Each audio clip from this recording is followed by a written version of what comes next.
We went on a family vacation to Island Park, Idaho, snowmobiling and just enjoying each other out in the outdoors.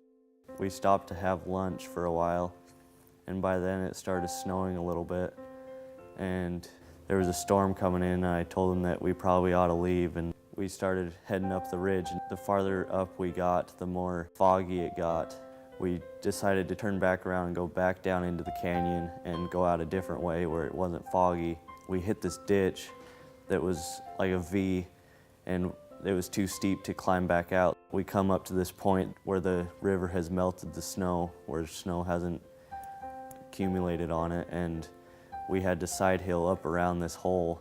And my brother-in-law went first, and his sled slipped out from under him, and he gassed it right before he fell off, and he fell down into this hole and broke through the ice and got all wet in the river. While Tyler was getting out of the hole, I stayed up and held the ski of the sled to make sure that it wasn't gonna fall down into the hole on top of him. And we got out of this predicament by getting a rope and tying it to the back of this snowmobile, and pulled his snowmobile out onto flat ground.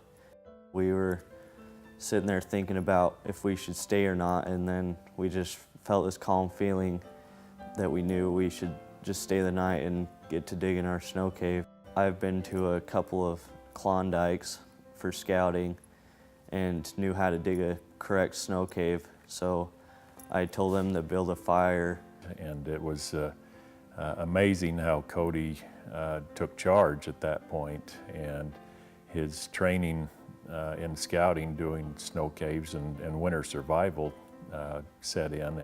There's critical elements to building the snow cave, and he knew that you had to have some packed snow. If you build your bed higher than the door, then the cold air can't go up because only hot air rises, and it will trap the hot air because the hot air can't go down through the door. It was 22 below zero that night, and we had to stay real close to the fire. We spent the last couple or 3 hours in the snow cave, and we finally realized that looking out of the door of the snow cave, we could see some light out there. We came out, and there wasn't one cloud in the sky, and the sun was coming up, and the Grand Tetons were over to the west, and we were just so excited because it was just like somebody turned the lights on, and we knew right where we were at.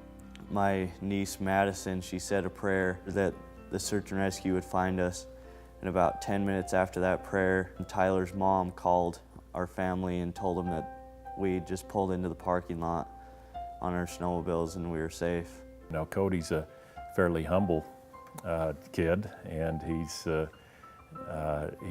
not one to brag about what he did, but Kody was truly the hero of our incident that took place that night.